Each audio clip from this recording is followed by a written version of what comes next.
മാസപ്പടി കേസിലെ തുടർ നടപടികൾ ഇ.ഡി. വേഗത്തിലാക്കിയിരിക്കുകയാണ്. കഴിഞ്ഞ ദിവസം ഹൈക്കോടതി CMRLന്റെ ഹർജി തള്ളിയതാണ് ഇ.ഡിക്ക് കരുത്തായിരിക്കുന്നത്. സുപ്രീം കോടതിയിൽ പോകാനുള്ള സാവകാശം പോലും ഹൈക്കോടതി CMRL ഉദ്യോഗസ്ഥർക്ക് നൽകിയില്ല. അറസ്റ്റും തടഞ്ഞിട്ടില്ല. പിണറായി വിജയന്റെ മകൾ വീണയ്ക്കെതിരായ അന്വേഷണവും മുന്നോട്ട് തന്നെ. പക്ഷേ ഇത്രയൊക്കെയായിട്ടും വീണ ഇ.ഡിക്കെതിരെ കോടതിയെ സമീപിച്ചിട്ടില്ല എന്നതാണ് രസകരം. അത് എന്തുകൊണ്ടാകും?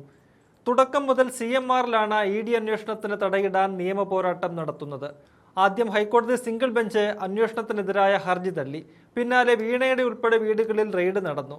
അപ്പോൾ CMRL ഹൈക്കോടതി ഡിവിഷൻ ബെഞ്ചിനെ സമീപിച്ചു. അവിടെയും തിരിച്ചടി നേരിട്ടു. 3 വീടുകളിൽ റെയ്ഡ് നടന്നിട്ടും വീണ ഇതിനെതിരെ കോടതിയെ സമീപിച്ചില്ല. പാർട്ടി പ്രവർത്തകർ ഒന്നടങ്കം വീണയ്ക്കായി തെരുവിൽ ഇ.ഡിക്കെതിരെ പോരാടുമ്പോഴാണ് ഈ സമീപനം. അത് എന്തുകൊണ്ടെന്ന ചോദ്യത്തിന് ഉത്തരമായി പലരും ചൂണ്ടിക്കാട്ടുന്നത് CMRL കോടതിയെ സമീപിക്കുന്നത് തന്നെ വീണയ്ക്ക് വേണ്ടിയാണ് എന്നതാണ്. CMRLന്റെ നിയമ പോരാട്ടം വിജയിച്ചാൽ അത് വീണയ്ക്കും ഗുണം ചെയ്യും. അതുവഴി നിയമ പോരാട്ടത്തിനുള്ള ചെലവ് കൂടി ലാഭിക്കുകയാണ് വീണയെന്നാണ് ഉയരുന്ന പരിഹാസം. മറുവശത്ത് ഇ.ഡിയുടെ നീക്കത്തെ CPM രാഷ്ട്രീയമായി നേരിടുകയാണ്. വീണയുമായി ബന്ധപ്പെട്ട് ഇ.ഡി 3 വീടുകളിൽ റെയ്ഡ് നടത്തിയപ്പോൾ പുറത്ത് CPM പ്രവർത്തകർ പ്രതിഷേധവുമായി എത്തി. തിരുവനന്തപുരത്ത് പിണറായി വിജയൻ താമസിക്കുന്ന വീട്ടിൽ നിന്ന് റെയ്ഡ് കഴിഞ്ഞു പോയ ഇ.ഡി ഉദ്യോഗസ്ഥരെ പ്രവർത്തകർ ആക്രമിക്കുകയും ചെയ്തു. ആ കേസിൽ പ്രതികളായവർ ജയിലിൽ കഴിയുകയാണ്. ഇങ്ങനെ പാർട്ടി സംവിധാനത്തെ ഉപയോഗിച്ച് ഇ.ഡി അന്വേഷണത്തെ നേരിടാൻ CPM തുനിഞ്ഞിറങ്ങുന്നത് എന്തിന്? കാരണം വീണ പാർട്ടി പ്രവർത്തകയല്ല. എന്നാൽ വീണയിലൂടെ പിണറായിയെ ലക്ഷ്യമിടുന്നു എന്ന് പറഞ്ഞാണ് പാർട്ടി പ്രതിരോധിക്കുന്നത്.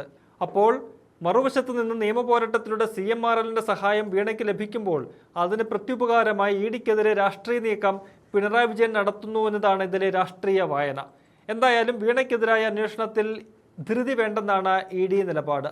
എല്ലാ തെളിവുകളും ശേഖരിച്ച ശേഷം ചോദ്യം ചെയ്യൽ ഉൾപ്പെടെ മതിയെന്നാണ് തീരുമാനം. SFIO കസ്റ്റഡിയിലെടുത്ത വീണയ്ക്കെതിരായ രേഖകൾ ആവശ്യപ്പെട്ട ഇ.ഡി എറണാകുളം PMLA കോടതിയെ സമീപിച്ചിരിക്കുകയാണ്.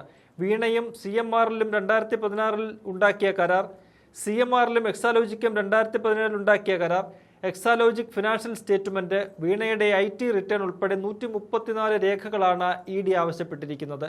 ഇത് കിട്ടിയ ശേഷമേ സമൻസ് നൽകി വീണയെ വിളിപ്പിക്കൂ. ഏറെ രാഷ്ട്രീയ പ്രാധാന്യമുള്ള കേസായതിനാൽ ഒരു തരത്തിലുള്ള പാളിച്ചയും ഉണ്ടാകാതിരിക്കാനാണ് ഇ.ഡി ലക്ഷ്യമിടുന്നത്.